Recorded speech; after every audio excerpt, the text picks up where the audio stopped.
ahora lo vamos viendo. Vamos poniendo el caldo. Muy bien, de lujo. Sí, así para acompañar. Vale, de lujo.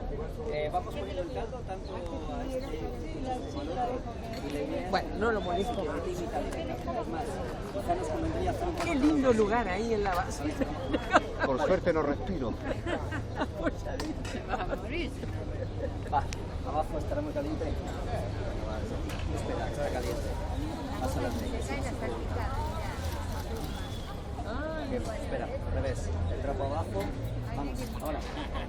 Ahí está, ahora sí. Hasta la mitad. Muy bien. Vamos a la otra. Qué rico, cómo van ahí echando todo este líquido. Vale, está El caldo que forma parte de esta preparación. bien. Encima de Una llama muy pareja por todo el plato, por supuesto. ayúdame. Y ahora aquí vamos cambiando un poco en esa orientación.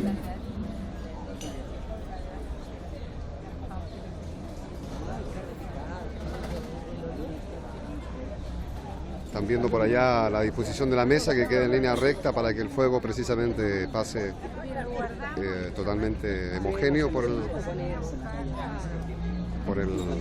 plato, por el sartén. No, está bien, no hace falta. Podemos trabajar así y es mejor así que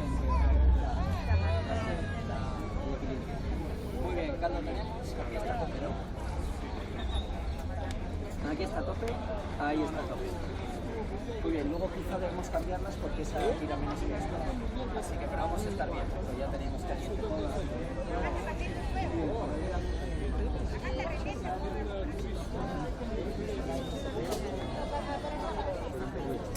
Nos equipamos para TV San Telmo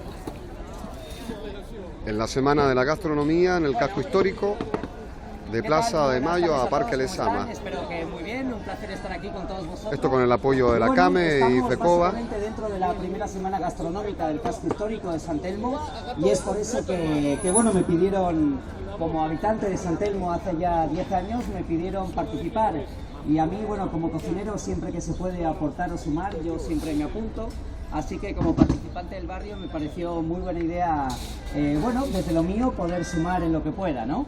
Así que, ¿cómo es que fue sucediendo esto? Bueno, a través de varias reuniones estuvimos preparando el lanzamiento de prensa, que fue aquí al lado, en el balcón allí atrás.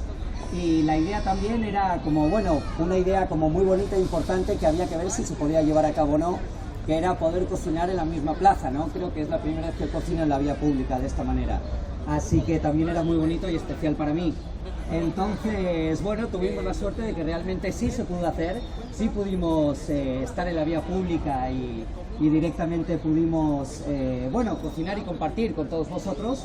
Y bueno, ya ahí pasó la otra parte del proceso, ¿no? Que es, bueno, ¿qué plato hago en la vía pública de San Telmo dentro de la Semana Gastronómica de San Telmo?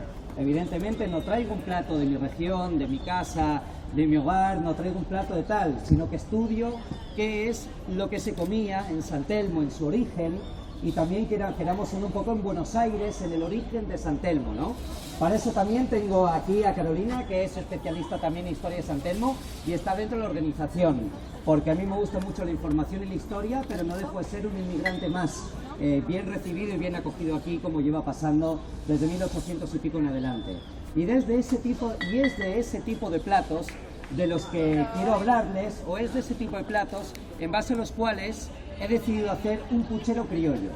Vamos a hablar del puchero criollo en sí mismo, de la cocina argentina en sus varias etapas, de la cocina de San Telmo, que es la cocina argentina de la base, ya que inicia aquí de alguna manera el núcleo de lo que es la migración, ¿no? La inmigración.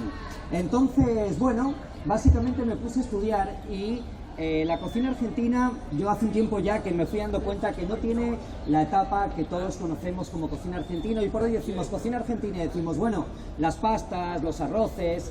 Bueno, a mí me gusta marcar la cocina argentina como la cocina precolombina o prehispánica, que de hecho existía y muy buena y con una característica preciosa al día de hoy, se mantiene más en el norte que en otros lugares del país. Por otro lado está la cocina postcolombina y por otro lado ya está la cocina de la de la primera y la segunda migración como tal, que fue de 1800 y pico a 1900 y pico. Ahí es cuando hay migraciones fuertes de varias culturas del mundo y se genera lo que hoy por hoy pensamos que es la cocina argentina. Pero me gusta pensar como cocina argentina a la cocina, obviamente, sin ningún tipo de contacto más que el natural, que serían los pueblos y países limítrofes. Cuando nos remitimos a esta cocina, nos damos cuenta que uno de los platos más claves es el locro. El locro es uno de los platos más claves. ¿Por qué? Porque tiene poroto, porque tiene maíz, porque tiene zapallo, porque estaba en Argentina, porque estaba en Perú, porque estaba en Bolivia, porque estaba en Paraguay y hasta Ecuador hay locro. Sin duda el locro es un plato precolombino, es un plato prehispánico y es un plato completamente genuino de Argentina también. ¿Por qué esto que de repente haya este plato en otras zonas, incluso casi Centroamérica o Centroamérica mismo? Bueno, a mí me gusta decir que la geografía ni la gastronomía atiende a fronteras humanas. Dile al poroto y al zapallo y demás, y al maíz, que es de Argentina y no de Paraguay o de Bolivia o de Ecuador. No se puede hacer eso. Entonces es bonito saber que la identidad gastronómica de muchos países se ha visto influenciada básicamente por qué es lo que crece en nuestra tierra. Así que realmente el locro sería esa comida prehispánica, esa comida genuina totalmente, al igual que el trabajo en la chala, como los tamales, al igual que asar en un pozo, como la cabeza guateada o la cabeza enterrada, que me acuerdo todavía la primera vez que comí fue glorioso, comí 3 horas seguidas ese asado, incluyendo la cabeza guateada que fue al final. Y qué rico. Bueno, y entonces la idea es que sí hay cocinas anteriores a toda esta etapa, pero me parece que bueno, San Telmo empieza a generarse desde lo que he podido estudiar, y está Carolina también para aportar ahora también ese tipo de información. Pues nada, 1800 y pico, 1900 y pico, bueno, es una época donde por suerte para muchos países del mundo, Argentina abre las puertas, abre sus campos, abre su hotel de los inmigrantes, abre todo su río para que vengan personas de todo el mundo, y se genera un tipo de gastronomía también a la par. Entonces, lo que era el locro, que acabamos de mencionar, con producto típico y genuinamente americano, fusionado quizá un poquito con el puchero del sur de Italia, de los estofados, fusionado también con el chorizo típico español, oriundo de España y traído también y aportado por los españoles, y el resto de productos. Bueno, ahí ya tenemos como una transición que encaja en la época de San Telmo, que sería el paso de, o el siguiente, la opción de, aparte del locro genuino americano y argentino, sería también la opción de ese puchero español con un toque de locro, porque tiene zapallo, porque tiene maíz, porque tiene también chorizo, el aporte español, las carnes, que ya saben cómo es esto en la época.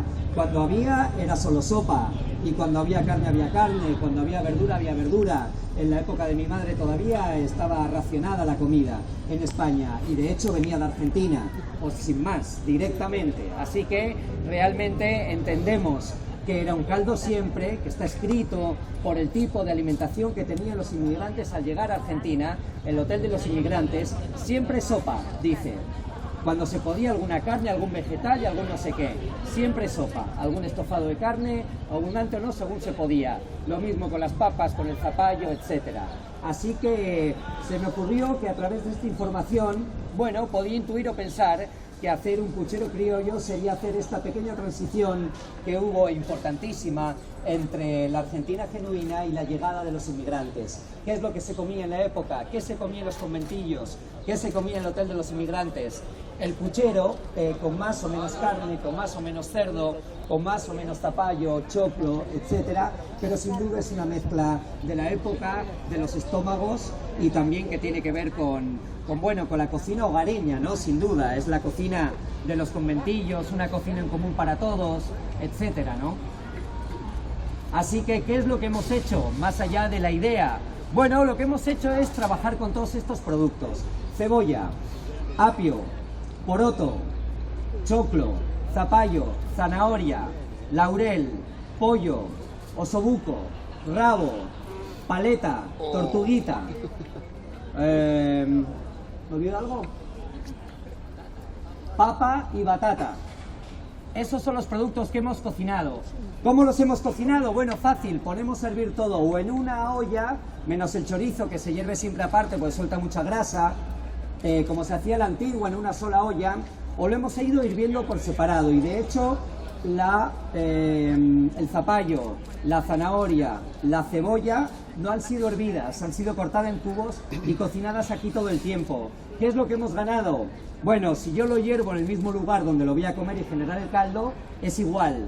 Pero si yo lo hiervo aparte y luego lo cuelo, a la fregadera tiramos vitaminas, sabores, etc.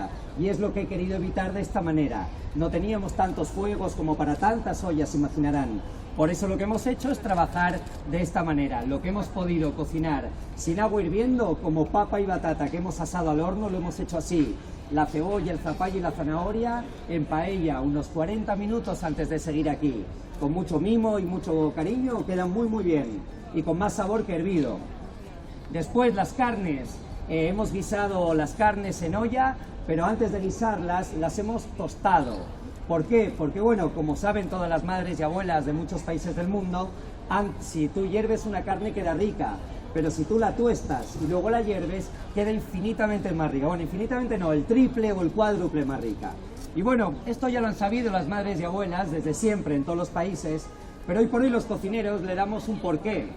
El por qué ocurre eso lo estudió... Bien, solo para asegurarme. Lo estudió un científico apellidado Maillard, hoy por hoy se llama reacción de Maillard. Básicamente se dio cuenta que cuando nosotros doramos un alimento, lo tostamos, los sabores y aromas que se desprenden de esa pechuga de pollo, o de esa carne, de ese pescado, de ese langostino, de esa cebolla, de ese puerro, los sabores y aromas que nacen de ahí son el triple o el cuádruple de sabores y aromas a ese mismo producto que hubiéramos desarrollado solamente hirviéndolo, sin tostarlo. Por lo tanto, teniendo este conocimiento, sabiendo que esto ocurre así, ¿qué voy a hacer? ¿Voy a hervir solo o voy a tostar y hervir? Bueno, hemos tostado en horno a 200 grados en grandes placas toda la carne, luego la hemos hervido entera para que guarde más su jugo y luego la hemos cortado. Después hemos unido todo aquí, ¿pero con qué? Con su propio caldo, el caldo de todas las cocciones, bien desgrasado, porque el osobuco tiene el tuétano, porque el rabo tiene grasa y hay que desgrasar bien. Hemos desgrasado muy bien y esto se nota porque la superficie no brilla. Si la superficie brillara, quiere decir que hay mucha grasa aquí, que puede pasar en un guiso tradicional. De todas formas, en la antigüedad la grasa era una campera más y es real esto. Cuando nos fijamos en la alimentación de los países fríos o de las zonas frías del mundo, sin duda tienen mucha grasa en su alimentación. ¿Por qué? Porque no había camperas ni plumíferos ni todas las cosas con las que contamos hoy. Por lo tanto, era un abrigo natural imprescindible, completamente necesario. Entonces, si nos fijamos en las partes del mundo que son frías, veremos que comen cerdo, manteca de cerdo, tal cual, y bueno, todas estas cosas.